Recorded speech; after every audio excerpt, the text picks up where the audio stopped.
കേരളത്തിന്റെ നൊമ്പരമായ ആലിന് ഷെറിന് എബ്രഹാമിന്റെ കരളും വൃക്കകളും 2 കുഞ്ഞുങ്ങൾക്ക് മാറ്റിവെക്കുന്ന ശസ്ത്രക്രിയ പൂർത്തിയായി. തുടരെ ചികിത്സയ്ക്ക് സാമ്പത്തിക ബുദ്ധിമുട്ടുണ്ടെന്ന് കരള് സ്വീകരിച്ച ദ്രിയയുടെ കുടുംബം മനോരമ ന്യൂസിനോട് പറഞ്ഞതിന് പിന്നാലെ സർക്കാർ സഹായം ഉറപ്പു നൽകുമെന്ന് ആരോഗ്യമന്ത്രി വീണ ജോർജ് പ്രതികരിച്ചു. ആലിന്റെ കുടുംബത്തിന്റെ ദുഃഖത്തില് പങ്കുചേരുന്നതായി വൃക്ക സ്വീകരിച്ച ദ്രിയയുടെ മാതാപിതാക്കള് പറഞ്ഞു. ഇന്നലെ രാത്രിയാണ് നാടാകെ വഴിയൊരുക്കി എല്ലാവരുടെയും പ്രാർത്ഥനയോടെയും ആലിന്റെ കരളും വൃക്കകളുമായി ആംബുലൻസ് കൊച്ചിയിൽ നിന്നും തിരുവനന്തപുരത്തേക്ക് എത്തിയത്. ആലിന്റെ വേർപാടിന്റെ വേദനയിലും മറ്റു കുഞ്ഞുങ്ങൾക്ക് പുതുജീവനേകാനുള്ള ശസ്ത്രക്രിയ ഇന്നലെ രാത്രി തന്നെ ആരംഭിച്ചു. ദ്രിയയ്ക്ക് വൃക്കക മാറ്റിവെച്ച ശസ്ത്രക്രിയ ഇന്ന് പുലർച്ചെ മെഡിക്കല് കോളേജിലും ദ്രിയയ്ക്ക് കരള് മാറ്റിവെച്ച ശസ്ത്രക്രിയ രാവിലെ 10 മണിയോടെ കിംസ് ആശുപത്രിയിലും പൂർത്തിയായി. ദ്രിയ ജീവിതത്തിലേക്ക് തിരിച്ചുവരുമെന്ന പ്രതീക്ഷയ്ക്കിടയിലും ശസ്ത്രക്രിയക്കുള്ള തുക പൂർണ്ണമായി കണ്ടെത്താന് കുടുംബം പാടുപെടുന്നുവെന്ന് അമ്മാവന് വിനോദ് പറഞ്ഞു. കെട്ടിട നിർമ്മാണ തൊഴിലാളിയാണ് ദ്രിയയുടെ പിതാവ്.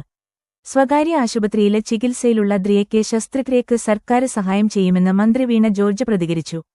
ദ്രിയയുടെയും വൃക്ക മാറ്റിവെക്കപ്പെട്ട ശ്രേയയുടെ ആരോഗ്യനില തൃപ്തികരമാണ്. ആലിന്റെ കുടുംബത്തിന്റെ ദുഃഖത്തില് പങ്കുചേരുന്നതായി ശ്രേയയുടെ അച്ഛന് ഷാജിയും അമ്മ ഹരിതയും. ആലിന് കേരളത്തിലെ ഏറ്റവും പ്രായം കുറഞ്ഞ ദാതാവുമ്പോൾ സംസ്ഥാനത്ത് ആദ്യമായാണ് കരള് 6 മാസം പ്രായമായ കുഞ്ഞിന് ദാനം ചെയ്യുന്നത്.